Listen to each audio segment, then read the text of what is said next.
मित्रांनो, आपलं स्वागत आहे आपल्या आवडत्या चॅनलमध्ये ज्याचं नाव आहे स्पर्धाकार. मी आपला नितेश आपलं स्वागत करतो. तर या व्हिडिओमध्ये आपण घेणार आहोत एमपीएससी कंबाईन ग्रुप बी 2019 चे गणित व बुद्धिमत्ताचे प्रश्नांचे सखोल विश्लेषण. तर चला तर वेळ न दवडता आपण प्रश्नांना सुरुवात करूया. पहिला प्रश्न काय म्हणते? पहिला प्रश्न वाचूया आपण. पहिला प्रश्न, राम आणि श्याम वाचा प्रश्न. एकदम व्यवस्थित प्रश्न वाचायचा आहे.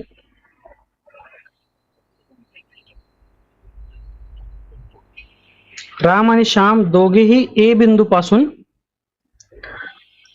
एकमेकांच्या विरुद्ध दिशेने जाते. समजा हा ए बिंदू आहे, एकमेकांच्या विरुद्ध दिशेने चालले. हा इकडे गेला राम, इकडे गेला श्याम. ए बिंदू पासून हा ए बिंदू आहे 3 मीटर व श्याम 4 मीटर चालला. त्यानंतर रामचं तोंड इकडे आणि हात आहेत असं फक्त इमॅजिन करा. त्यानंतर राम काय केला? डावीकडे वळला. डावा हात आहे हा, इथून तो 4 मीटर चालला. आणि श्याम सुद्धा डावीकडे वळून, त्याचा डावा म्हणजे इकडे बघा, हा डावा असणार आहे त्याचा, तो किती वळला? मग 5 मीटर चालला. आता त्यांच्यामधील अंतर किती? पहिल्यांदा आपण अंतर काढायचंय. नीट लाईन काढूया आपण. म्हणजे हे x आणि हे y, टोटल अंतर असणार आहे x प्लस y. कारण की या ठिकाणी श्याम पोहोचला आणि या ठिकाणी राम पोहोचला, यांच्यामधलं अंतर काढायचं. हे असणार आहेत काटकोन त्रिकोण. आपल्याला करायचं पायथागोरस थेरमचा वापर. बघा पहिल्यांदा हे काढूया, x काढूया. x म्हणजे काय बघा, x स्क्वेअर बरोबर 3 चा वर्ग जो की हा असणार आहे, प्लस 4 चा वर्ग जो की हा असणार. चला 3 चा वर्ग 9, 4 चा वर्ग 16, 16 आणि 9 आता 25. एक्स स्क्वेअर म्हणजे 25, वर्गमूळ घेतलं की आपण x बरोबर काय येते? 5. मग x ची किंमत आली आपल्याकडे 5. आता हे 5 आहे आणि हे 4 आहे. चला ते परत एकदा आपण पायथागोरसचा वापर करूया. y स्क्वेअर बरोबर 5 चा वर्ग प्लस 4 चा वर्ग. पायथागोरस माहिती आहे ना तुम्हाला? पायथागोरस म्हणजे काय की कर्णाचा वर्ग बरोबर पायाचा वर्ग प्लस उंचीचा वर्ग. हा असतो पाया आणि ही असते उंची. बरोबर. पहिला कंडिशन काय की तो त्रिकोण असणार आहे काटकोन त्रिकोण. चला 5 चा वर्ग किती? 25. 4 चा वर्ग 16. 25 आणि 16 किती झाले? 4 आणि 5 5 2 11 41. 41 कशाचा वर्ग आहे का? सगळ्यात जवळचा वर्ग आहे 36 म्हणजे 6 पॉइंट समथिंग याचं उत्तर असणार आहे. आणि हे 5 आहे. बरोबर. मग पॉइंट मधले उत्तर किती आहेत? 10 आहे का? नाही. 16 येईल का? नाही. 19.5 येईल का? बघा 6 आणि 5 तर काय येतं? 11 समथिंग येतं. मग आपलं उत्तर आहे 11.40. जरी आपल्याला याचा पूर्ण वर्ग संख्या आहे, त्याचं वर्गमूळ 41चं वर्गमूळ जरी माहित नसलं तरी आपण उत्तर सांगू शकतो की 11.40 येईल. कारण की एक आले 5, दुसरं आले 6 पॉइंट समथिंग. कारण की 41च्या जवळचा पूर्ण वर्ग संख्या आहे 36. 36च्या पुढे 36 आणि 41 5 म्हणजे 6 पॉइंट समथिंग याचं वर्गमूळ येईल. म्हणून 6 आणि 5 11 काढायची गरज नाही. तरी पण तुम्हाला वाटते बघा ह्यांचा 11.40 हेच आपलं उत्तर आहे.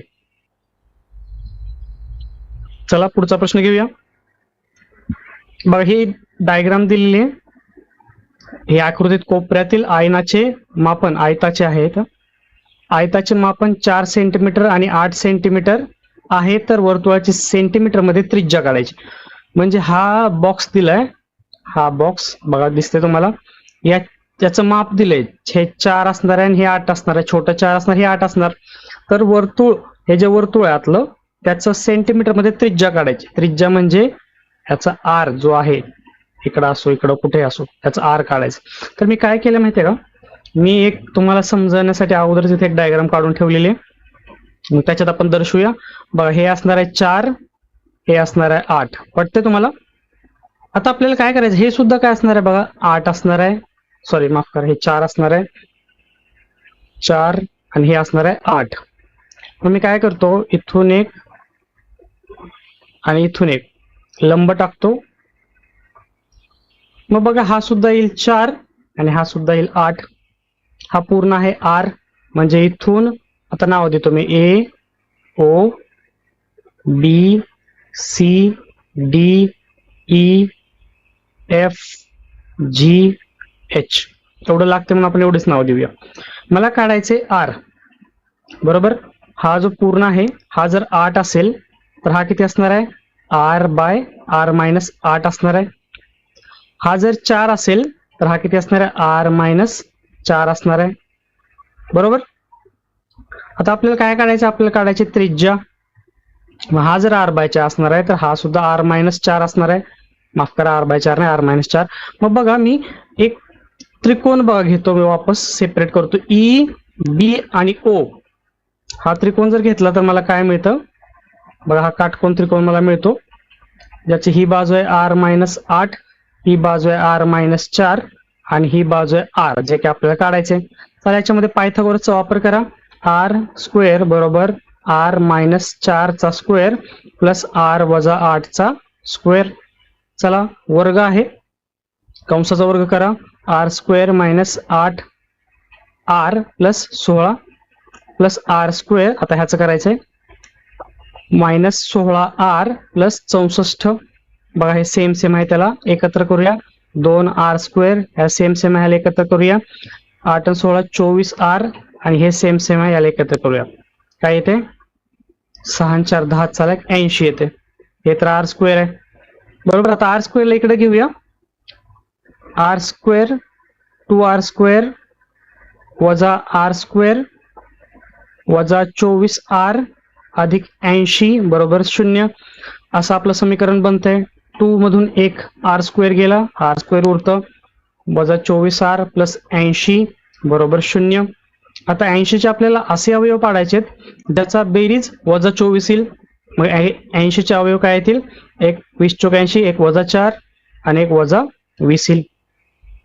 मग ह्याचं उत्तर येते आर वजा 20 आणि याचे अवयव पडतात आर वजा 4 बरोबर 0. मग आर वजा 20 बरोबर 0 किंवा आर वजा 4 बरोबर 0. आर बरोबर 20 आलं, आर बरोबर 4 आलं. 20 किंवा 4, पण 4 येऊ शकतं का, 4 येणारच नाही, कारण की बघा इथं 4 आहे. 4 पेक्षा नक्कीच त्रिज्या मोठी असणार आहे. मग आपलं उत्तर आहे आर बरोबर 20. आर बरोबर आलं 20. बरोबर, कारण की आपल्याला एवढी छोटीशी डायग्राम दिली आहे, त्याच्यावरून आपल्याला एवढी डायग्राम काढली. मग त्याच्यावरून आपल्याला आर हा काटकोन त्रिकोण बाजूला काढला आणि त्याच्यावरून पायथागोरस यूज केलं. पायथागोरस वरून आपण त्याचे अवयव पाडले. अवयव 20 आणि 4 आलाय, आणि 4 तर येणार नाही कारण की त्रिज्या ही 4 पेक्षा नक्कीच मोठी आहे. म्हणून आपण आर बरोबर म्हणजे जे रेडियस आहे, जी त्रिज्या आहे ती सेंटीमीटर मध्ये काय आली, 20 सेंटीमीटर. ऑप्शन क्रमांक 1 20 सेंटीमीटर. मी अगोदर सगळं काढून घेतलंय म्हणजे तुम्हाला लक्षात येईल, आपला वेळ वाचेल. समजतंय, जायचं पुढं. चला तर मग पुढचा प्रश्न घेऊया. बघा, खूप लेंदी प्रश्न आहे पण सोपा प्रश्न आहे, आपल्याला नीट विचार करून पुढे जायचं. माहिती वाचा. P Q R S T U V हे 7 प्राध्यापक आहेत. बरोबर, कोणते कोणते प्राध्यापक आहेत, P Q R S T U V हे 7 प्राध्यापक आहेत. भौतिकशास्त्र, रसायनशास्त्र, जीवशास्त्र, इंग्रजी, गणित, अर्थशास्त्र हे दिसतं. भौतिक, रसायन, जीवशास्त्र, इंग्रजी, गणित आणि अर्थशास्त्र आणि भूगोल यापैकी परंतु वेगळे विषय शिकवतात, तथापि याच क्रमाने शिकवत असं नाही. 7 प्राध्यापक दिलेत तर त्यांचे विषय दिलेत, आपल्याला काढायचे कोण कुठला शिकवतो. आणि प्रत्येक जण सोमवार ते रविवार पर्यंत एका एका दिवशी ते शिकवतात, परंतु त्याच क्रमाने शिकवत असं नाही. परत ते काय करतात, 7 प्राध्यापक 7 विषय आणि 7 वार दिलेत, ते त्याच क्रमाने शिकवतील असं नाही. आता पुढचं वाचायचं. इथून आपल्याला आपलं इनपुट बरोबर सुरू होते. वाचा. आर हा शुक्रवारी जीवशास्त्र शिकवतो, हे तर मला कळालं. आता मी लिहू का डायरेक्ट. आर प्राध्यापक कोणता आहे, आर काय शिकवतोय, जीवशास्त्र. जीवशास्त्र. जो प्राध्यापक भौतिकशास्त्र हा विषय शिकवतो त्याच्या आदल्या दिवशी क्यू हा गणित शिकवतो. म्हणजे एक कंडिशन काय येणार बघा, जो प्राध्यापक भौतिकशास्त्र शिकवतो, समजा हा प्राध्यापक कोणता येतो, काय शिकवतो, भौतिकशास्त्र शिकवतो, त्याच्या आदल्या दिवशी क्यू हा गणित शिकवतो. एक कंडिशन आपण लक्षात ठेवूया. इथपर्यंत कुठपर्यंत आलो आपण, क्यू हा गणित शिकवतो इथपर्यंत आलो. व्ही हा रविवारी शिकवतो. व्ही रविवारी कोण शिकवतो, व्ही शिकवतो, परंतु रसायनशास्त्र किंवा इंग्रजी शिकवत नाही. म्हणजे बघा ह्याचा काय प्रॉब्लेम आहे व्हीचा, रसायन नाही शिकवत. आणि कोणता नाही शिकवत? इंग्रजी हा सुद्धा शिकवत नाही. यू हा ज्या दिवशी शिकवतो त्याच्या आदल्या दिवशी यस हा अर्थशास्त्र शिकवतो. बघा दुसरं आलं. यू हा ज्या दिवशी शिकवतो त्याच्या आदल्या दिवशी यस हा अर्थशास्त्र शिकवतो. पी हा मंगळवारी भूगोल शिकवतो. पी हा मंगळवारी भूगोल शिकवतो. टी हा इंग्रजी शिकवत नाही. अजून एक कंडिशन काय आपली? टी हा इंग्रजी शिकवत नाही. तर टी हा कोणता विषय शिकवतो? बरं ठीक आहे. आता बघा हे दोन क्यू गणित भौतिकशास्त्र. आता एक्झॅक्ट काय काय झालं आपलं? पी एक कळाले मला आणि आर एक कळाले, बरोबर. क्यू कळाले मला गणित शिकवतोय, पण कुठेही माहित नाही. क्यू एक मला कळाले गणित शिकवतोय, एस हा कळाले अर्थशास्त्र शिकवतोय. आता मला हे जे कंडिशन दिले ते मला ठेवून बघायचंय. तर बघा कोणते कोणते कंडिशन घेतो मी. इथं जर घेतलं मी कोणती कंडिशन, हे खालचे क्यू आणि भौतिकशास्त्राची. बघा लक्ष द्या व्यवस्थित. अगोदर आपण व्यवस्थित मांडलेलं आहे. बघा आता जी सेकंड कंडिशन आहे ना ती इथं बसते. बघा लक्षात येते का तुम्हाला? एस कारण की दोन आहेत ना. एस का बसते मी सांगतो मला, पुढे चलो आपण. एस अर्थशास्त्र, यू मला माहित नाही पण इथं बसतं ते. इथं बसणार नाही आणि इथं सुद्धा बसणार नाही, कारण की इथं दोन बसणार नाही, कारण दोन एस आणि यू प्राध्यापक बसणार आहे. इथंच मोकळी जागा आहे. हे झालं. बघा आता उरलं काय? हे झालं आपल्याला क्यू आणि हा एक उरलाय. मग मी इथं क्यू इथं बसतो बघा, कारण की इथला मला माहित नाही तर इथं मी व्ही करू शकतो. वरती नाही बसणार कारण की इथं पी ऑलरेडी दिलेला आहे. मग क्यू काय करतो? गणित शिकवतो, बरोबर. 4 विषय झाले. कोणते कोणते झाले आता बघा? भूगोल झाला, अर्थशास्त्र झाला, गणित झाला, जीवशास्त्र आला. आता हा रसायन पण नाही शिकवत आणि इंग्रजी पण नाही शिकवत. मग रसायन आणि इंग्रजी आणि भौतिकशास्त्र. जर रसायन नाही शिकवत, इंग्रजी नाही शिकवत, तर एकच उरला विषय भौतिकशास्त्र उरला. एकच कोणता विषय उरला? भौतिकशास्त्र. मग हे जे गणित आपण कन्सिडरेशन केलेलं ते बरोबर फिट बसलं, बरोबर. आता उरलं काय आपल्याला? यू. व्ही सुद्धा गेला, यू सुद्धा आहे आणि इथं टी. मग टी ची सोमवारी शिकवतो हे आपल्याला कन्फर्म झालं. पण मग टी हा कोणता विषय शिकवतो हे माहित नाही ना. उरलेले विषय कोणते? भौतिकशास्त्र पण गेला, उरलं फक्त रसायनशास्त्र आणि इंग्रजी. रसायनशास्त्र आणि इंग्रजी. आता इंग्रजी हा पण विषय शिकवत नाही. यूचं काय म्हणणं आहे की यू आणि टी, आपल्याला टी विचारलंय काय शिकवतो म्हणून. उरले कोणते विषय? इंग्लिश आणि रसायनशास्त्र. इंग्रजी आणि रसायनशास्त्र विचारले. ऑप्शन बघूया. रसायनशास्त्र किंवा भौतिकशास्त्र नाही येत. गणित येते का? गणित सुद्धा नाही. क्यू येते तो. भौतिकशास्त्र मला कळालं व्ही येतोय. तर आपलं उत्तर आहे रसायनशास्त्र. आपलं उत्तर आहे रसायनशास्त्र. म्हणजे टी हा शिकवणार रसायनशास्त्र आणि यू हा शिकवणार इंग्लिश. समजते? अशा प्रकारे करायचं. पहिल्यांदा काय करायचं? मांडणी करायची. काय दिलेत?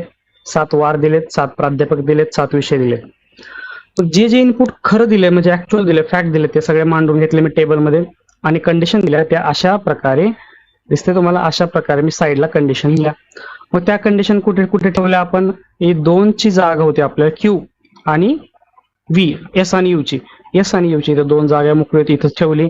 तर क्यू आणि व्ही कुठे बसली? खालती बसली. उरलं फक्त काय उरलं आता? टी. कुठे येणार? सोमवारी येणार. विषय उरले रसायनशास्त्र आणि इंग्लिश. तर ऑप्शन मधून पाहिलं तर उत्तर 1 येते. काय असणार आहे? रसायनशास्त्र. कारण की इथं दिले बघा, टी हा इंग्रजी शिकवत नाही. दिसतं मला लास्टला, टी हा इंग्रजी शिकवत नाही. मग टी जर इंग्रजी विषय शिकवत नसेल तर तो नक्कीच फक्त उरलेला रसायनशास्त्र हा विषय शिकवतो. समजते? इथे तिसरी कंडिशन आपण वापरली नव्हती. टी हा इंग्रजी शिकवत नाही, मग तो नक्कीच रसायनशास्त्र शिकवतो. 100% कन्फर्म. समजलं? हा क्वेश्चन पेपर ना 2019 थोडा अवघड वाटतोय. अवघड आहे कारण की लेंदी अशा प्रकारचे प्रश्न खूप पडलेले आहेत. म्हणजे वेळ खूप लागणार होता या प्रश्नांना. बघूया आपण, व्यवस्थित करूया, स्लोली जाऊया. पुढचा प्रश्न घ्यायचा. चला पुढचा प्रश्न. चला प्रश्न वाचा. P Q R S T U आणि डब्ल्यू हे मध्याकडे तोंड करून वर्तुळाकार बसले आहेत. म्हणजे बघा किती लोक आहेत, P Q R S T U V आणि डब्ल्यू. 1 2 3 4 5 6 7 8 लोक आहेत. मग हे सर्कल मी अगोदर काढून ठेवले आपल्या लक्षात यायला. 8 लोक केले. आता आपण काय करूया, एक एक विधान वाचूया आणि तसं ते आपापल्या सर्कलमध्ये पुटअप करूया. प्रश्न वाचूया. पी हा टीच्या उजवीपासून दुसरा आहे. बघा इथं पी मानतो आणि इथं टी, कारण की टीच्या उजवीकडून दुसरा हा पी आहे. तसेच तो आर आणि व्ही चा सलग शेजारी आहे. पी हा आर आणि व्ही चा सलग शेजारी आहे. म्हणजे इथं आर असू शकतं, इथं व्ही असू शकतं, किंवा इथं व्ही असू शकतं, इकडे आर असू शकतो. आपल्याला माहित नाहीये, आपण कन्सिडर किंवा तसंच ठेवून घेऊया आपण. आता एस हा पी चा शेजारी नाही. एस हा पी चा शेजारी नाही. ठीक आहे, एस हा पी चा शेजारी येणारच नाही. व्ही हा यू चा शेजारी आहे. व्ही हा यू चा शेजारी आहे. आता बघा जर इथं आपण व्ही कन्सिडर केलं तेव्हाच मी इकडे यू लिहू शकतो, कारण इकडे तर पी आहे. म्हणजे या वाक्यावरून कन्फर्म झालं की इकडे व्ही असणार आहे, तर इकडे आर असणार आहे. मग इकडे व्ही नसणार, आर नसणार. समजते? व्ही च्या शेजारी यू आहे असं जर सेंटेन्स दिले तर शेजारीपणा इकडूनच येऊ शकतो, इकडून येऊ शकत नाही. इकडूनच येतो, इकडून येणार नाही, कारण इकडे पहिल्यापासूनच पी एक्झिस्ट आहे. आता बघा इथं काय उरलं, पहिल्यांदा जे जे झाले ना ते कट करूया. टी गेला, आर ची पोझिशन मला कळालेली आहे, पी मला कळालेला आहे, व्ही कळाला, यू कळाला. उरलं काय, क्यू एस आणि डब्ल्यू उरले. बरोबर. आता हा शेवटचा खूप महत्वाचा आहे, त्याच्यावरच आपल्याला क्यू एस डब्ल्यू जे की हे जे 3 आहेत ते कळतील. लिहिले की क्यू हा एस आणि डब्ल्यू च्या मध्ये नाही. क्यू हा एस आणि डब्ल्यू च्या मध्ये नाही, डब्ल्यू हा यू आणि एस च्या मध्ये नाही. आता पहिल्यांदा क्यू हा एस आणि डब्ल्यू च्या मध्ये नाही, मग मी काय लिहितो, असं लिहू शकतो क्यू. दुसरं काय म्हणते, डब्ल्यू हा यू आणि एस च्या मध्ये नाही. डब्ल्यू हा यू आणि एस च्या मध्ये नाही, म्हणजे इथं येणार नाही यू. क्यू एस आणि डब्ल्यू इकडे मध्ये येणार नाही. तर आता काय येऊ शकतं मित्रांनो, क्यू हा जर मध्ये घेतला आपण, बघा क्यू जर हा मध्ये घेतला आणि एस जर इकडे घेतला आणि डब्ल्यू जर इकडे गेला तर होतंय का बघूया, कारण की हे चुरले ना.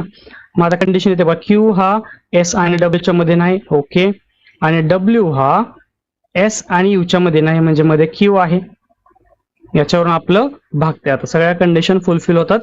आपण हे कंडिशन अप्लाय करून बघितल्या. अप्लाय कंडिशन कुठली झाली, डब्ल्यू एस क्यू, कारण की यू वरून पण ठरलं ना पुढची कंडिशन, डब्ल्यू हा यू आणि एस च्या मध्ये नाही. मग डब्ल्यू ला आपण घेतलं कोपऱ्यामध्ये आणि एस आणि क्यू ठेवून घेतलं. यू च्या नंतर डब्ल्यू येणार नाही अशी कंडिशन आपण गृहीत धरली. मग अशा प्रकारे आपण सगळे लोक जे सेंटरच्या मध्याकडे तोंड करून वर्तुळाकार बसले होते याची पोझिशन आपल्याला कळाली. आता प्रश्न काय विचारलाय की खालीलपैकी कोणते 2 शेजारी नाहीत. यू आणि व्ही शेजारी आहे का? येस आहे. बघा हे शेजारी आहेत. आर आणि पी शेजारी आहेत का? हो आहेत. एस आणि डब्ल्यू शेजारी आहेत का? आहेत. आर आणि व्ही शेजारी आहेत का? नाही. आर आणि व्ही शेजारी नाही, म्हणून आपला ऑप्शन क्रमांक 4 हे आपलं उत्तर आहे. काय ऑप्शन क्रमांक 4 आर व्ही हे शेजारी नाहीत. बाकीचे 3 ऑप्शन दिलेले आहेत ते आहेत शेजारी. समजते? स्लोली जायचे आपल्याला, एक एक सेंटेन्स वापरून जे काही दिले ते आपल्याला पुट करायचं आपल्या डायग्राम मध्ये, किंवा कंडिशन्स पण लिहू शकता तुम्ही, जसं आपण मागच्या उदाहरणामध्ये लिहिले होते. जसं तुम्हाला लॉजिक डेव्हलप होईल त्याप्रमाणे, जसं सोपं वाटते त्याप्रमाणे तुम्ही करू शकता. समजते? जायचं पुढं. चला तर मग पुढे जाऊया. बघा प्रश्न वाचा. Babu P Q R S T हे 5 पिके घेतो. बघा बाबू काय करतो, आपला शेतकरी आहे बाबू आपला, तो 5 पिके घेतो. कोणती? पी क्यू आर एस आणि टी. अगोदर मी त्याच्या तुम्हाला सोपं जाऊ म्हणून मी टेबल आखलेला आहे. सिरियल नंबर 5 पिक आहे, वेगाने वाढणारे, ते पुढे तुम्हाला कळेलच. जादा पाणी मागणारे आणि पैदास होणारे, हे आपल्याला यांचा क्रम शोधायचा आहे. असा एक कॉन्टेक्स्ट आहे या प्रश्नाचा. वाचूया, समजेलच. टी हे आर पेक्षा वेगाने वाढणारे बघा इथे लिहिले वेगाने वाढणे, त्याच्याच खाली मी कंडिशन लिहितो टी ही आर पेक्षा वेगाने वाढणार आहे आणि पाण्याची जादा मागणी करणार आहे. तसंच सेम आहे, पाण्याची जादा मागणी पण करते टी असून टी पेक्षा जादा पैदास करते.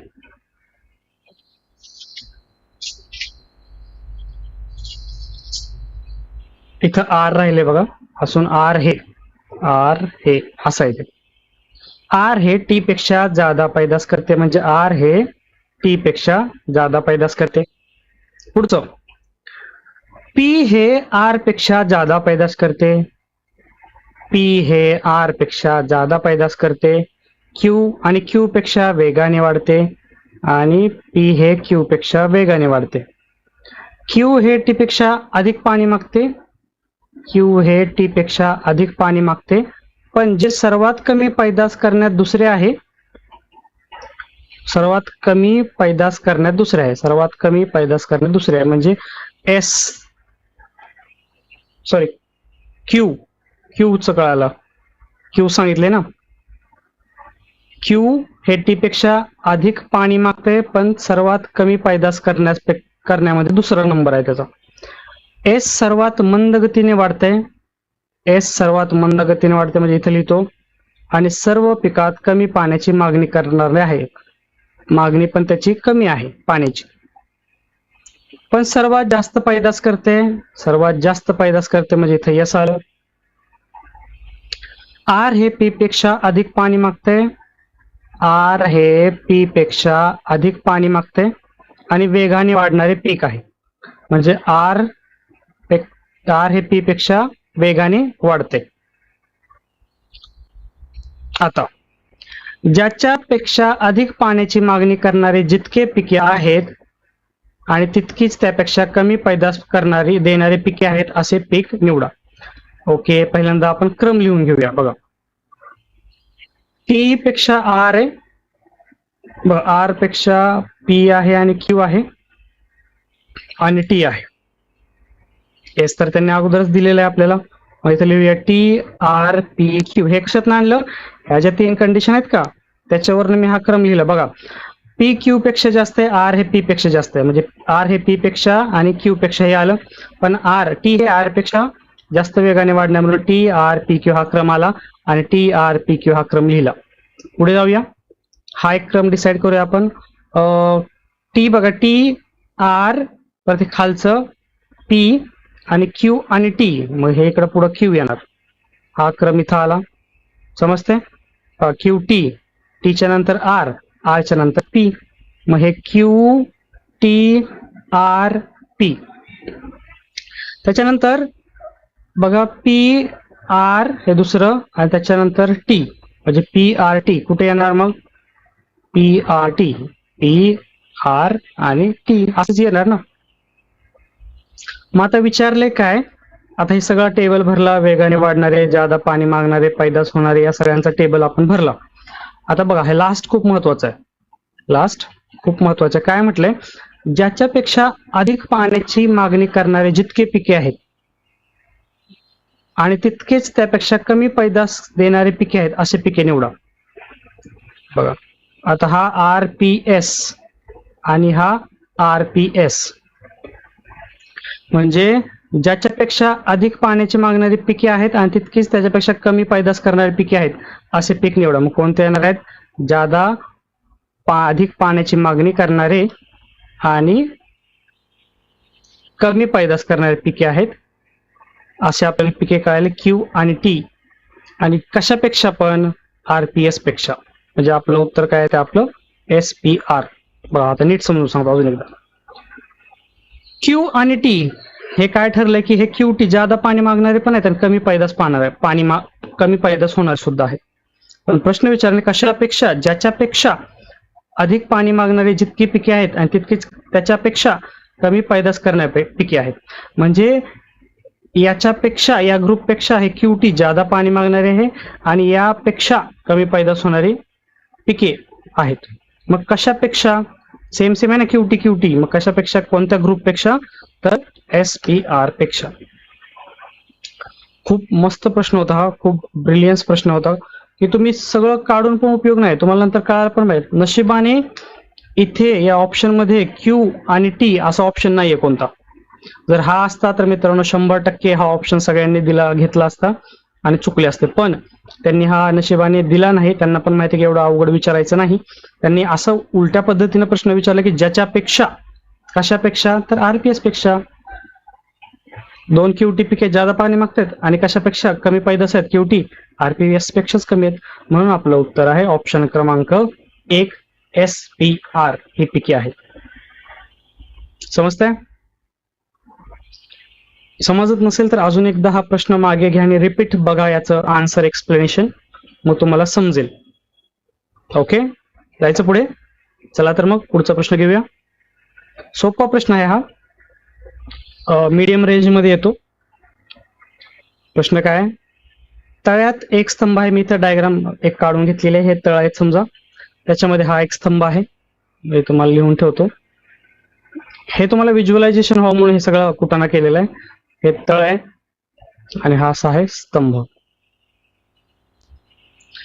निम्मा स्तंभ, आता याची जी बघा, हा पूर्ण जो स्तंभ आहे का, याची समजा लेंथ x आहे. याचा निम्मा स्तंभ तळ्यातील चिखलात रुतलेला आहे. हा एक चिखल आहे समजा. हे काय? चिखल. निम्मा स्तंभ चिखलात रुतलाय म्हणजे ह्या चिखल जो आहे कुठपर्यंत आहे? x/2 असणार आहे. आणि 1/3 भाग पाण्यात बुडालेला आहे. हे वरती आहे ना, हे पाणी आहे. तो किती बुडालाय? तर 1/3 म्हणजे x/3 एवढा स्तंभ पाण्यात बुडालाय. आणि 7 एकक लांबी असलेला भाग पाण्याबाहेर आहे. म्हणजे जर इथून हा जो बाहेरचा भाग आहे ना, तो 7 एकक एवढा आहे. तर स्तंभाची एकूण उंची दर्शवणारा पर्याय निवडा. बघा आता चिखल केवढा आहे? x/2 निम्मा चिखल आहे. पाणी केवढं आहे? x/3 एवढं पाणी आहे. प्लस 7 एकक हे जेवढी स्तंभाची लांबी आहे, जो पाण्याच्या बाहेर आहे तो 7 आहे. यांची सगळ्यांची बेरीज केलं तर मला पूर्ण स्तंभाची एकूण उंची कळते, ती म्हणजे x. हे तर पटतं तुम्हाला? तर सोडूया आता. 3 तिरकस गुणाकार करूया. 3x 2x 3x अधिक 2x 6 अधिक 7 बरोबर x. 3x अधिक 2x 6 सत्ती काय येणार? 42 आणि हे 6 पलीकडे जाणार बरोबर 6x. हे आलं 5x बरोबर 42 अधिक 42 बरोबर 6x. 5x पलीकडे जाणार, 6x वजा 5x बरोबर 42 आणि x बरोबर 42. हे आपलं उत्तर आलेलं आहे. म्हणजे एकूण स्तंभाची एकूण उंची किती झाली मित्रांनो? ही झाली 42 एकक. समजते? सोपं आहे ना? सगळा खेळ हा व्हिज्युअलायझेशनचा. तुम्हाला व्हिज्युअलाइज झालं पाहिजे काय नेमकं. हा एक काठी आहे, स्तंभ आहे, एक कॉलम आहे, तो तळ्यामध्ये पडलेला आहे, खाली चिखल आहे, त्याच्यावरती पाणी आहे, त्याच्यावरती बाहेर स्तंभ आलेला आहे, मग त्याची उंची किती आहे? 7 दिलेली आहे. असं पूर्ण एक व्हिज्युअलाइज झालं पाहिजे. एक मस्त सिनेरिओ तुम्हाला व्हिज्युअलाइज झाला पाहिजे, इमॅजिन झालं पाहिजे. त्याच्यावरून तुम्हाला प्रश्न सोडवायला बघा किती मदत होते. हे आपण आता जे केलं, चिखलात, पाण्यात एकक, बाहेर आलेला 7 एकक, या सगळ्यांची बेरीज केली आणि उंची किती राहिली? पूर्ण स्तंभाची उंची आपण किती गृहीत धरलेली आहे? x. पूर्ण समीकरण सोडवलं आपण, उत्तर काय आलं आपलं? x बरोबर 42 एकक. ऑप्शन क्रमांक 1 42 एकक. समझे भाई लोग? जाने का आगे? चला पुढचा प्रश्न घेऊया. वाचा प्रश्न. चला प्रश्न वाचा. दुहेरी मध्यस्थीचा संशय असलेले 3 हेर आहेत. त्यातील फितूर व्यक्ती खोटे बोलतो आणि इतर मध्यस्थ खरे बोलतात. त्या तिघांत फक्त एक फितूर आहे. चौकशीला त्यांनी पुढील प्रतिसाद दिलाय. फितूर निर्देशित करणारा पर्याय निवडा. 3 लोक आहेत, अली, बेला, सारा. या तिघांपैकी ना एक खोटं बोलतो आणि 2 खरं बोलतात. तर आपल्याला खोटं कोण बोलतोय त्याचं उत्तर आपल्याला काढायचंय. तर आपण काय करायचं? आपण अशी कंडिशन लावायची की अली खोटं बोलते पहिल्यांदा, परत बेला खोटं बोलते, सारा खोटं बोलते. अशा कंडिशन लावून बघायचं की बाकीचे 2 बोलणारे खरे आहेत का नाही. जर ते सुद्धा खोटे बोलले तर तो पर्याय आपला इलिमिनेट होतो. बघा आता आपण काय करू? अली अली म्हणूया की हा खोटं बोलतोय. अली काय म्हणते, बेला फितूर आहे, म्हणजे हा खोटं बोलतोय. बेला काय म्हणते, सारा फितूर आहे, सारा म्हणते बेला खोटे बोलते. आता जर अली म्हणतोय बेला फितूर आहे, तर बेला फितूर नाही, हे बरोबर आहे. सारा फितूर आहे बेला म्हणते, पण सारा म्हणते बेला खोटे बोलते. पण अली आपण पकडले ना, अली खोटं बोलतोय, तर बेला तर खरंच बोलणार. म्हणून हे काय होतं, हे होतंय कॉन्फ्लिक्ट, एकमेकांच्या विरुद्ध वाक्य येतात, म्हणून अली हे आपलं उत्तर येत नाही.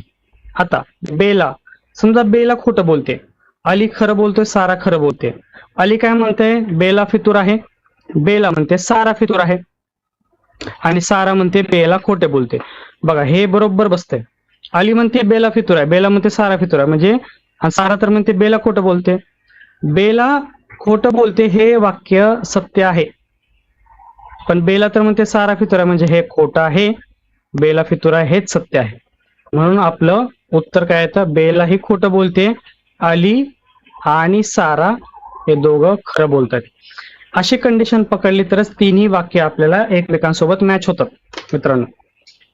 बरोबर, उत्तर काय येतं मित्रांनो, याचं उत्तर आहे बेला, ऑप्शन क्रमांक 3. ऑप्शन क्रमांक 3 बेला. समजते? जायचं पुढचा ऑप्शन बघा.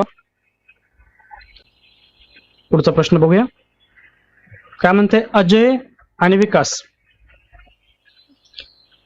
अजय ए, विकासचं बी, यांच्या आजच्या वयाचे गुणोत्तर 3:11 आहे, म्हणजे काय मी लिहिणार, A/V बरोबर 3/11. एक कंडिशन आहे माझ्याकडे. विकास हा मीनाच्या वयापेक्षा 12 वर्ष लहान आहे. विकास हा मीनाच्या वयाच्या 12 वर्ष लहान आहे. मीनाचे वय 7 वर्षांनी 85 असेल, हे एक दिले.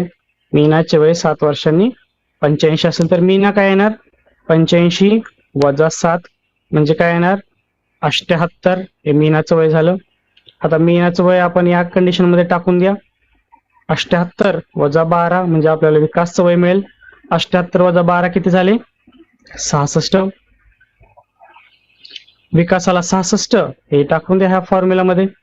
A/V बरोबर 3/11, A भागिले 66 बरोबर 3/11. हे भागाकार इकडे बरोबर चिन्हाचे घेतले, गुणाकार होईल. A बरोबर 3/11 गुणिले 66, 11 एके 11, 11 सक्क 66, 6 गुणिले 3, उत्तर आलं 18. अजयचं वय आहे 18. पण काय विचारले, अजयच्या वडिलांचे वय 25 वर्ष अजयपेक्षा जास्त आहे. अजयचे वडील म्हणजे अजयचे फादर हे अजयपेक्षा 25 वर्ष मोठे आहेत. मग अजयचे वय 18 प्लस 25, दोघांची करा बेरीज, 8 आणि 5 13, हातचा आला 1 आणि 4. अजयच्या वडिलांचं वय आहे 43 वर्ष, म्हणजे अजयच्या वडिलांचं आजचं वय किती आहे, 43 वर्ष. ऑप्शन क्रमांक 2 43 वर्ष आपलं उत्तर आलेलं आहे. समजते? पहिल्यांदा अजय आणि विकास यांचं गुणोत्तर दिले. विकास हा मीनापेक्षा 12 वर्ष लहान आहे. मीनाचं वय 7 वर्षांनी 85 होणार आहे. मीनाचं वय काढलं, मग विकासचं वय काढलं, मग या गुणोत्तर मध्ये अजयचं वय काढलं. पण पुढे वाचायचं आपल्याला की अजयच्या वडिलांचं आजचं वय किती काढायचे, तर अजयचे वडील हे अजयपेक्षा 25 वर्ष जास्त आहे. अजयचं वय काढलंच होतं 18, त्याच्यात 25 ऍड केले, उत्तर आलं 43. ऑप्शन क्रमांक 2 43. समजतंय? ऑप्शन क्रमांक 2 43. चला पुढचा प्रश्न घेऊया. खूप छान कन्सेप्च्युअल प्रश्न आहे, एकदम सोपं आहे, एकदम स्लोली जायचं आपल्याला. पाचवा प्रश्न, एक्स ही बाटली पूर्णपणे लिंबू रसाने भरलेली आहे. बघा ही एक्स ची बाटली आहे, ही पूर्ण लिंबू रसाने भरलेली आहे. त्यात किती आहे, 1 लिटर लिंबू रस आहे, 1 लिटर लिंबू रस आहे. हंसाने वाय व झेड या 2 रिकाम्या बाटल्यात एक्स मधला रस ओतला. आता हे वाय आहे आणि हे झेड आहे. याच्यात हा जो रस आहे तो ओतला. वाय बाटलीची धारकता एक्स बाटलीच्या निम्मे आहे. वाय बाटलीची धारकता एक्स बाटलीच्या निम्मे आहे. एक्स बाटली आहे 1 लिटर, तर याची क्षमता जी आहे एक्सच्या निम्मे आहे, म्हणजे ही येणार 500 ml. 1 लिटर म्हणजे 1000 ml. हे तर कळालं इथपर्यंत. त्यानंतर एक्स बाटलीत आणखी 0.6 लिटर रस शिल्लक आहे. जर याच्यामध्ये 1 लिटर होता, याच्यातला रस याच्यात टाकला आणि याच्यात टाकला, तरी पण याच्यातलं 0.6 लिटर रस शिल्लक आहे. म्हणजे जो ओतला ना तो किती असणार आहे? 0.4 लिटर. पटतंय का? 0.4 लिटर ओतला दोघांमध्ये, फक्त वाय मध्ये नाही, वाय आणि झेड मध्ये. एक्स या बाटलीची 1/5 तर झेड या बाटलीची अर्धी धारकता रसाने भरली. आता याची जर क्षमता 500 ml आहे तर 1/5 धारकता किती झाली? 1/5 किती झालं मित्रांनो? 1/5 गुणिले 500, 5 1 5, 5 0 0 म्हणजे 100 ml लिंबाचा रस यात ओतला आणि 100 ml यात ओतला आणि उरलेला 300 ml यात ओतला झेड मध्ये. समजते परत एकदा. 1 लिटर होती क्षमता, वाय जे आहे त्याची धारकता क्षमता ही एक्सच्या निम्म्या आहे म्हणजे 500 आली. लिंबाचा रस दोघांमध्ये ओतलाय, उरलाय 0.6 लिटर म्हणजे ओतलाय 0.4 लिटर. 0.4 लिटर एकट्या वाय मध्ये किंवा एकट्या झेड मध्ये ओतला नाही तर दोघांमध्ये विभागून ओतलेला आहे. वाय मध्ये 1/5 भरलाय म्हणजे क्षमता 500 ml होती तर 1/5 म्हणजे किती झालं? 1/5 100 ml. याच्यात लिंबाचा रस टाकला, 0.4 म्हणजे 400 ml, त्याच्यातला 400 ml त्याच्यातला 100 ml वाय मध्ये टाकला तर इकडे किती उरला? 300 ml झेड मध्ये उरला, झेड मध्ये ओतला. पर 300 ml ही झेड बाटलीची अर्धी धारकता आहे असं त्यांनी दिले. म्हणजे जर अर्धी धारकता 300 ml असेल तर पूर्ण धारकता किती झाली? मग 300च्या दुप्पट करूया, 600 ml. बरोबर. तर हंसाने झेड ही बाटली पाण्याने पूर्णपणे भरली तर बाटलीतील द्रवाची राशी लिटर मध्ये निवडा. म्हणजे याची धारकता पूर्ण आहे 600 ml, याच्यात 300 ml लिंबाचा रस टाकलाय पण हंसाने याची पूर्ण धारकता पाण्याने भरली. मग जे पाणी टाकलेलं आहे ते किती आहे असं त्यांनी प्रश्न विचारलाय. टोटल झेडची धारकता 600 ml आहे, त्यात 300 ml लिंबाचा रस टाकलाय तर पूर्ण बाटली हंसाने नंतर भरून टाकली झेड. मग तिने पाणी किती ओतलं? तर तिने पाणी ओतायला पाहिजे 300 ml, कारण की 300 mlच कमी आहे पाणी, त्याच्या 300 ml जागा उरलेली आहे झेड मध्ये. मग तिने झेड मध्ये पाणी ओतलं 300 ml म्हणजेच 0.3 लिटर. ऑप्शन आहे का? येस ऑप्शन आहे. भरली तर झेड बाटलीतील द्रवाची राशी लिटर मध्ये ओढला. ऑप्शन क्रमांक 2 0.3 लिटर हे पाणी आहे. आणि पूर्ण द्रव जर म्हटलं तर ऑप्शन काय येते आपला? ऑप्शन क्रमांक 0.6 येते. ऑप्शन क्रमांकाचं उत्तर आहे 0.6. 0.6 समजते. पाणी आहे 0.3, लिंबाचा रस आहे 0.3 म्हणजे 300 ml पाणी, 300 ml लिंबाचा रस, म्हणून पूर्ण झेड भरलेला आहे. मग झेड बाटलीतील पूर्ण द्रवाची राशी किती असणार आहे? ऑप्शन क्रमांक 4 0.6 लिटर म्हणजे 600 ml जे की आपण काढलेलं आहे. छान प्रश्न होता, कन्सेप्च्युअल होता, फक्त स्लोली जायचं होतं, कन्फ्यूज व्हायचं नव्हतं, इमॅजिनेशन व्हिज्युअलायझेशन चांगलं करायचंय आणि अशा प्रकारे तुम्ही त्या उत्तरापर्यंत आरामामध्ये पोहोचाल. समजतंय? जायचं पुढं. चला तर मग पुढचा प्रश्न बघूया.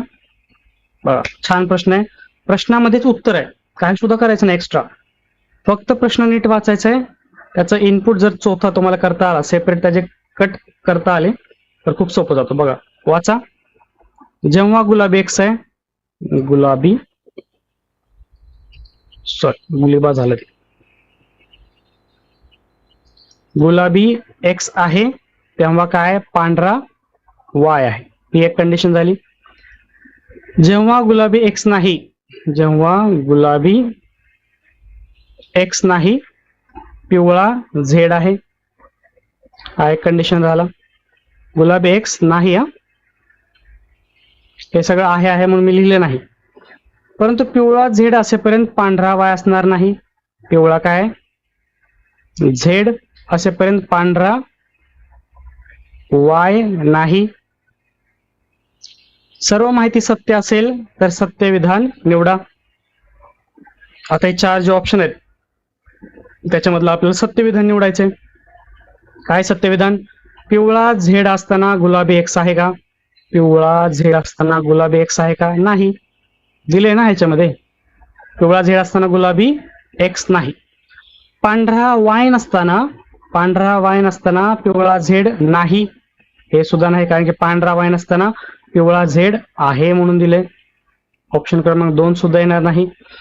पिवळा झेड असल्याने गुलाबी एक्स नाही, पिवळा झेड असल्याने गुलाबी एक्स नाही. बरोबर, जे दिले तेच परत एकदा रिपीट दिले, म्हणून ऑप्शन क्रमांक 3 हे आपलं उत्तर आहे, सत्यविधान.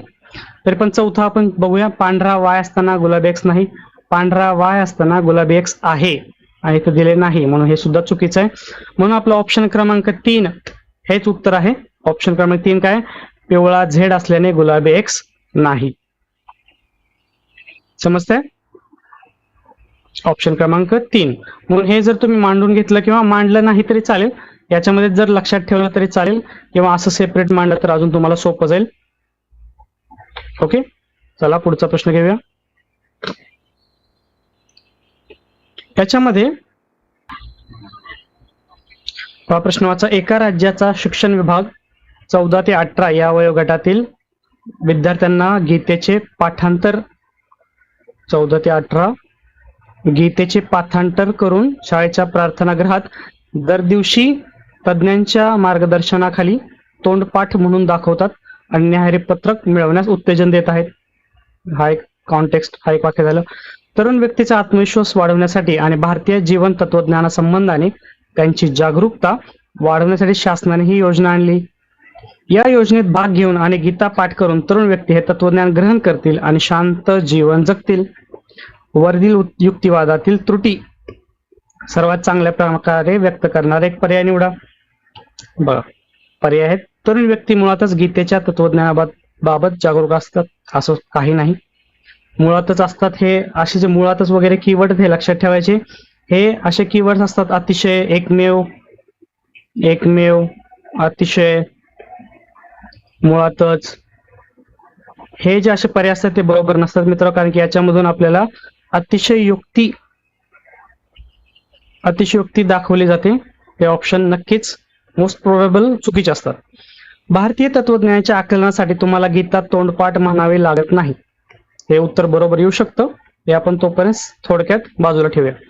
जागरूकता म्हणजे आकलन. Yes, this is the right answer. Option क्रमांक 3, कारण की हे सगळ्याच बाबतीत कव्हर करते. पाठांतरासाठी काही शिकणे म्हणजे तुम्ही स्वतः सर्जनशील आहात असे नाही. बरोबर, असं असू बी शकतं, नसू बी शकतं. त्याच्यामध्ये 2 येतात कॉन्टेक्स्ट, 2 अर्थ निघू शकतात. पण जागरूकता म्हणजे आकलन नव्हे, हे याच्यामध्ये जर हे कन्सेप्ट, हे सेंटेन्स बरोबर मांडलं तर याच्यामध्ये कितीतरी कन्सेप्ट येतात. हा जे जागरूकता म्हणजे आकलन नव्हे, हे जर बरोबर मांडलं तर याच्यामध्ये सगळेच भाग येतात. जागरूकता म्हणजे आकलन नव्हे, तुम्ही आम्हाला गीताचं पाठांतर करताय म्हणजे आम्हाला सगळं त्याची जागरूकता वाढवते असं नाही, असं होणार नाही. पाठांतर केल्याने मला त्याचं आकलन होईल असा सुद्धा भाग नाही. म्हणून आपलं हे त्रुटी जी आहे ती ऑप्शन क्रमांक 3 याला तंतोतंत लागू पडते. जागरूकता म्हणजे आकलन नव्हे. समजतंय? जायचं पुढं. चला तर मग पुढचा प्रश्न घेऊया. परत एकदा अशाच प्रकारचा प्रश्न तुमचा डिसिजन मेकिंग ठरवतोय. अलीकडच्या काही वर्षात अनेक लोक सायकलचा वापर करतायत. लोकांना सदृढ व्हायला याची मदत होते, स्वागतार्ह आहे. शिरस्त्राण म्हणजे हेल्मेट वापरायची सक्ती केली तर लोक सायकल चालवणे टाळतील. प्रत्येक गोष्टीत धोका असतो, स्वतःची काळजी कशी घ्यायची हे लोकांना माहित आहे. लोकांनी स्वतःचे नुकसान करण्यामध्ये शासनाची, हे बघा, स्वतःची काळजी कशी घ्यायची हे लोकांना माहित आहे. हा कीवर्ड. कोणतीच भूमिका नाही, हे एक आहे कीवर्ड सेंटेन्स. सायकल चालवणाऱ्यांना शिरस्त्राण घालण्याची जबरदस्ती करणे हे सरकारचे व्यक्तिगत निवडीत होणारी आवश्यक लुडबुड आहे. पुण्यात आठवा, पुण्यात जेव्हा जेव्हा हेल्मेट सक्ती केली जाते तेव्हा विविध सामाजिक संस्था याविरुद्ध आवाज उठवतात आणि हे जे हेल्मेट सक्ती आहे ते बरखास्त करतात. आणि ते लोकशाही जीवन मार्गाच्या विरुद्ध सुद्धा आहे. या युक्तिवादात वापरलेल्या तत्वाचे उत्तम विवरण करणारे विधान निवडा. बघा अशाच प्रकारचा सेम अर्थ या 4 दिलेल्या ऑप्शन मध्ये कोणत्या ऑप्शन मधून निघतो हे बघायचं. व्यावसायिक सायकल चालवणाऱ्यांनी शिरस्तान वापरणे प्रस्थापित करायला हवे, हे नाहीये. उत्तम विवरण होऊ शकत नाही. हे फक्त माहिती दिली, हे त्यांचा विचार दिले. मौजेसाठी घेतल्या जाणाऱ्या पेयांना व औषधांना कायदेशीर मान्यता द्यायला हवी. बघा हे उत्तर येते. म्हणजे काही अशा गोष्टी आहेत की त्याच्यामध्ये सरकार लुडबुड करू शकत नाही. जसं की याच्यामध्ये दिले हेल्मेट वापरणं, तसंच याच्यामध्ये काय मौजेसाठी घेतल्या जाणाऱ्या पेयांना व औषधांना कायदेशीर मान्यता द्यायला हवी. हे सुद्धा हे पहिलं चुकीचं येते. हे दुसरं आपण तोपर्यंत बाजूला ठेवूया. खूप खर्चिक असलेल्या दारुड्यांना त्यांच्या व्यसनावर उपचार करण्यासाठी सार्वजनिक निधी मिळता कामा नये, हे सुद्धा नाही. हा तर याचा काय अर्थ निघत नाही याच्यामध्ये, याचा काय सुद्धा दूरचा संबंध येत नाही. मुले जर परवानगीशिवाय शाळेत अनुपस्थित राहत असतील तर त्यांच्या पालकांना दंड करणे योग्य आहे, हे सुद्धा येऊ शकतं. पण या दोघांमध्ये जर मी केलं तर हे दंड करणं वगैरे हे सरकारच्या अधिकारित्या येणारी बाब आहे, तर हे दंड करणं वगैरे घडू शकत नाही. दुसरं काय की मौजेसाठी घेतणाऱ्या पेयांना, हे उत्तर मात्र मित्रांनो याचा बरोबर येऊ शकतं. कारण की लोकांना स्वतःचे नुकसान करण्यामध्ये शासनाची कोणतीच भूमिका नसते आणि त्याच्यामध्ये शासनाला रस सुद्धा नाही. तुम्ही एंटरटेनमेंटसाठी काही सुद्धा करू शकतात, पण कायद्याच्या चौकटीत राहून हे करायला पाहिजे आणि त्याचा ते दंड वगैरे आकारू शकतात, बरोबर. पण मग तो हेल्मेट असो किंवा ते पेय वगैरे असो, स्टिंग वगैरे येतं बघा आता बाजारामध्ये 20-20 रुपयाला, लहान पोरांना त्याचं व्यसन लागले, पण तो त्यांचा प्रश्न आहे. त्यांनी प्यायचं का नाही ते ठरवायचे, सरकार त्याच्यामध्ये लुडबुड करू शकत नाही. म्हणून ऑप्शन क्रमांक 2, मौजेसाठी घेतल्या जाणाऱ्या पेयांना व औषधांना कायदेशीर मान्यता द्यायला हवी, हे याचं उत्तम विवरण करणारे विधान आहे. ऑप्शन क्रमांक 2. आणि हे सुद्धा आयोगाचं उत्तर आहे, म्हणून आपल्याला हे लक्षात घ्यायला पाहिजे की कशा प्रकारे आयोग विचार करतो. ओके, जायचं पुढं. चला तर पुढचा प्रश्न. हे डायग्राम मी तुम्हाला समजण्यासाठी काढले. पहिल्यांदा प्रश्न वाचूया. काय प्रश्न, हे मी जरा इकडे ठेवतो.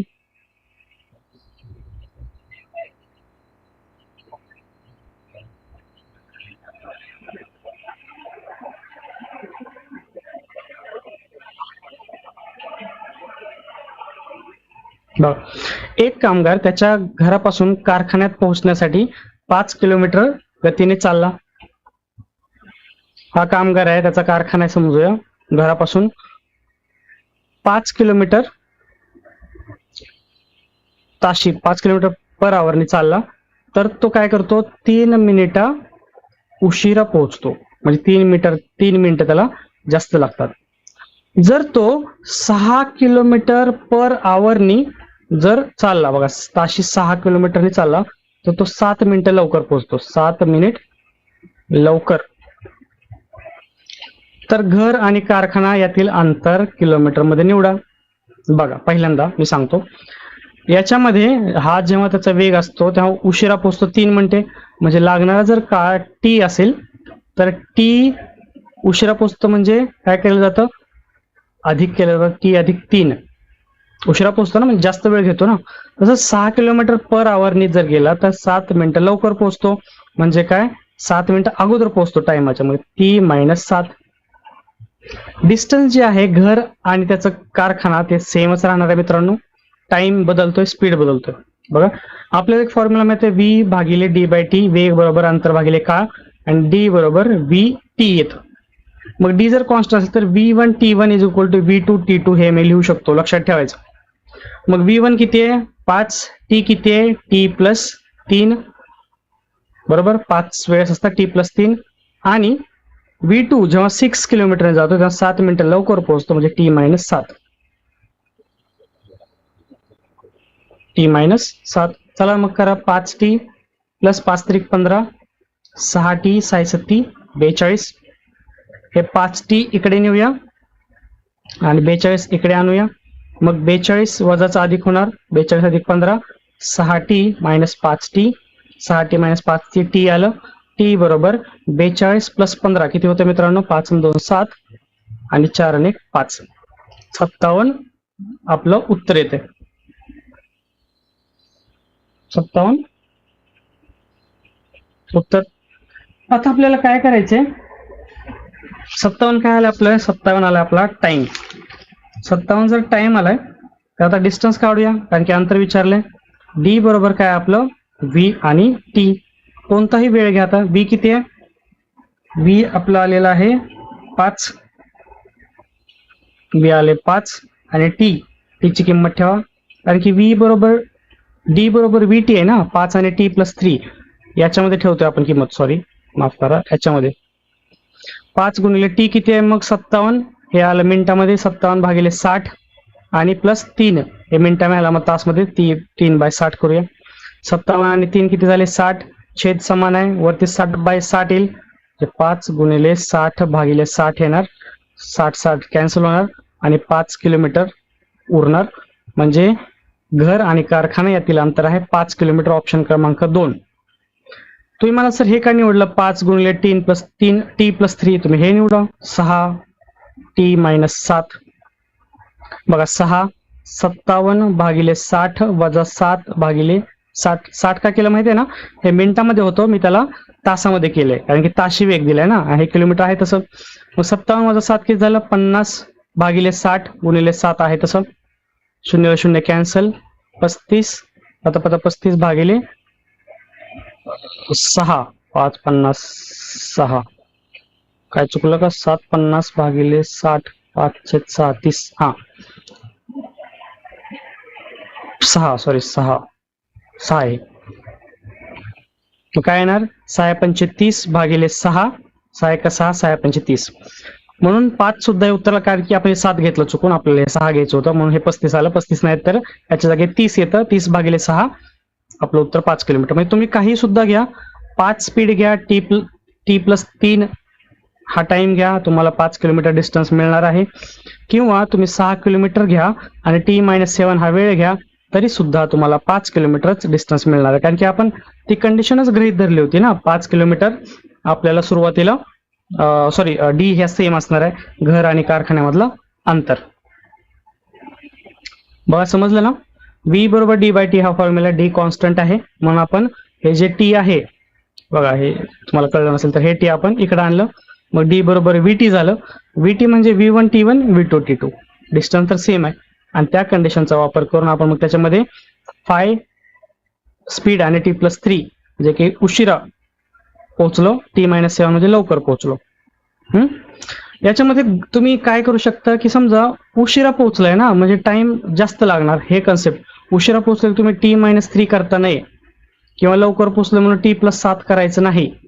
उशिरा पोहोचलाय म्हणजे टाइम जास्त लागलाय त्याला, म्हणजे त्यात मला ऍड करावं लागेल, मिसळावं लागेल टाइम लागलेला, मग टी प्लस 3 केलं मी. लवकर पोहोचला म्हणजे जो टी टाइम लागतो त्याच्या अगोदर पोहोचलाय म्हणजे टी कमी झाला, 7 मिनिटं कमी म्हणजे टी मायनस 7. बरोबर. फक्त तो जर घोळ तुम्ही केला नाही तर हे उत्तर तुम्हाला बरोबर येते. तो घोळ केला तर उत्तर सगळं चुकणार मित्रांनो. समजते? उशिरा पोहोचलाय म्हणजे बेरीज टी प्लस 3 आणि लवकर पोहोचलाय म्हणजे टी मायनस 7 करायचं. ऑप्शन क्रमांक काय आहे? 3 6, सॉरी ऑप्शन क्रमांक 2 5 किलोमीटर हे आपलं उत्तर आहे. घर आणि कारखाना याच्यामधील अंतर. ओके, जायचं पुढे. चला पुढचा प्रश्न. पुढचा प्रश्न काय की प्रत्येक वाक्यात रिकाम्या जागेत चपखल बसून दिलेल्या संदर्भात काय लिहिले? 2 स्वतंत्र व समान अर्थाची पूर्ण वाक्य तयार करतील अशी शब्दजोडी व शब्दसमूह जोडी निवडा. जगभरातील प्राचीन संस्कृती देवतांचे शांतवण करण्यासाठी रक्त अर्पण केले जात होते आणि मानवी बळी दिले जात होता. बघा, देवांना शांत करायचंय, बळी द्यायचाय. असे असले तरी शेजारच्या टोळ्यातील कैद्यांना बळी देण्याबाबत माया संस्कृतीचा नैसर्गिक कल अन्न सर्व टोळ्यांना डॅश डॅश करत होता. आता काय करायचं? शब्दसोडी व शब्दसमूह निवडायचा. अन्न सर्व टोळ्यांना काय करत? कारणीभूत व विस्तारित करत होतं का? नाही. अस्वस्थ आणि अपमानित करत होतं का? हा, येऊ शकतं. अपमानित आणि बंदिवान करत होतं का? येऊ शकतं. अस्वस्थ आणि माफ करत होतं का? नाही. या 2 पैकी आपल्याला निवडायचे. अस्वस्थ आणि अपमानित, आणि अपमानित आणि बंदिवान. तर याच्यामध्ये सर्वात जवळचा ऑप्शन मित्रांनो हा आहे 2 नंबरचा, अस्वस्थ आणि अपमानित. कारण की शब्दामध्ये प्रश्नामध्ये कैद्यांचा बळी देतात म्हणजे त्यांना अगोदरच बंदिवान करतायत ना, हे त्या सगळ्या टोळ्यांना माहित आहे. मग त्या टोळ्यांना कसं वाटलं पाहिजे, तर अस्वस्थ आणि अपमानित वाटलं पाहिजे. बरोबर. मग हा बंदिवान हा शब्दामुळे हा ऑप्शन क्रमांक 3 हे उत्तर येत नाही. मग हा प्रश्न आपला ऑप्शन क्रमांक 2 अस्वस्थ आणि अपमानित हे उत्तर आहे. या प्रश्नाचं उत्तर असणार आहे ऑप्शन क्रमांक 2 अस्वस्थ आणि अपमानित. समजतं मित्रांनो, 2019चा हा पेपर मला अन्य पेपरच्या तुलनेने जरा डिफिकल्ट वाटतोय, जरा म्हणजे थोडा डिफिकल्ट वाटतोय, कारण की याच्यामध्ये जे प्रश्न पडले होते ते खूप लेंदी होते. लेंदी असून सुद्धा यांची डिफिकल्टी लेवल ती काय डिफिकल्टी लेवल मीडियम होती, काय डिफिकल्टी लेवल राज्यसेवेची होती. त्याच्यामुळे याच्यामध्ये वेळ खूप जाण्याची संभावना अधिक होती. तरी पण आपण या सर्व प्रश्नांचा उहापोह व्यवस्थितरित्याने केलेला आहे, सखोल विश्लेषण केलेलं आहे, स्लोली केलेलं आहे. तुम्ही हा व्हिडिओ परत एकदा पहा जर कोणते प्रश्न तुम्हाला समजत नसतील तर. ओके, आय होप हा तुम्हाला व्हिडिओ आवडला असेल. तर नक्की आपल्या चॅनलला लाईक, शेअर, सबस्क्राईब आणि फॉलो करायला विसरायचं नाही मित्रांनो. ज्या मित्रांना या विषयाची सक्त गरज आहे त्यांना सुद्धा हा आपला व्हिडिओ तुम्ही शेअर करू शकता. तब तक टेक केअर, गुड बाय. आणि अभ्यास करताय ना, करत राहायचं आहे. धन्यवाद.